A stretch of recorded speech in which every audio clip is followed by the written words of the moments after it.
Jonesy and Amanda. Jam Nation. Double A Chattery drops today. This is the podcast that you do your side hustle. You do with your friend Anita McGregor. I don't have any beef with this because Anita McGregor is a substantial woman. Jeez, do you have any beef Wellington with this? She has more credentials than this whole room put together. True. And today's Double A Chattery podcast is something that revolves around your good friend Melanie and her daughter. That's right. Now, Melanie and I have known each other since we were 16 years old. We fell in love with Barry Manilow together. We both agreed we could share him, and we still think that that could be a pact. Oh, so we've gone to the States together to see him perform. Our friendship has superseded Barry by a gazillion years.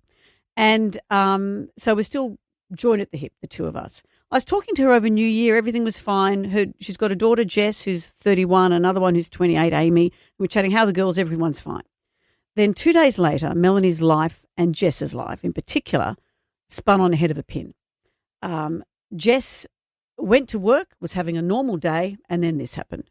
Absolutely. I went to work that day, but before I went to work, I went and did a routine blood test. Went to work, did a full 8 hours, got a call from the medical centre at like 3 p.m. being like, you need to get to emergency immediately. You're in renal failure. You're severely anemic. What hospital are you going to? I was just in complete shock. Didn't know how to process the information. Called mum and dad straight away, and I was like, surely this isn't right. Sent them the bloods, and dad was like, it's looking a little colourful. Let's just go to emergency and see what's happening. And then it was 0 to 1,000 within the space of about 3 hours. Wow. And if she hadn't had a blood test that day, as she said, she would have, I think the expression is stroked out. She would have had a stroke and passed away within days. And she's been living overseas. She's been doing all of this. She had just moved home to save some money to buy a place. This 31-year-old independent girl, suddenly she knows that this renal failure equals dialysis equals transplant. Gosh. She knew. And in the space of a week, she was on dialysis. And for Melanie, who is, as Melanie says, she's a fixer, and Jess is too. They're these A-type women, and I'm the same. That's why I find IVF so hard. If you can't control stuff, can't control the timing of things, it drives you crazy. And so I asked Mel how she felt in the midst of all of this. I think it's the, fight or flight mode, that you go into. And so we just sort of said, well, okay, whenever there's you know me, I'm a fixer. You are. So if something goes wrong, we just fix it and you move on, right? So I just went into, I'm in fix mode. And what could you fix? Nothing. No. So that was the sort of I'll get a packet of Band-Aids. confronting bit. And so this is the thing. Melanie from day one said, I will be your donor. Imagine this. This is the mother-daughter relationship. Whoa. She said, let me be your donor.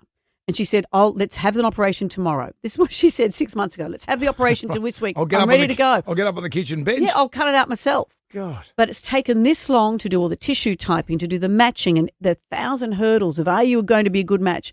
Are you not? And if you're not, then Jess stays longer on dialysis, which has implications of its own. Well, it seems that Melanie will be the donor. She will be her daughter's donor. They're having an operation next month. God. Melanie will donate her kidney to her daughter, Jess.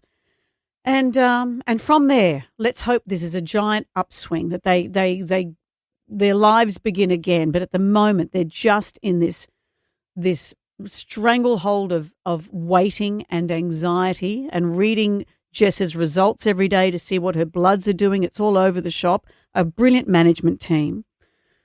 But this is, as Jess said, she was asymptomatic. And this is the message that she wants people to have. I think just stay on top of your health. Just be in check with yourself. If you're not feeling great, go to the doctors, or just get in the habit. Like, you do your skin check once a year, do a blood test once a year, or every 6 months. You do the same for the dentist, do the same for the rest of your body. Just look after yourself. Like, this disease isn't going to discriminate you. And as Jess said, she was feeling lightheaded, put it down to having a heavy period, being busy, having a life. Women in particular do this. We amalgamate what we put up with a whole lot of symptoms. Yeah, blokes do it too as well. Yeah. That's what guys do. Yeah. How about none of us do it? So anyway, Melanie and Jess spoke so openly and honestly about what's going on with them, and we will talk to them again after the operation. But if you'd like to hear them chat, that's where you can find it. Go to doubleachattery.com. That's got all the info there.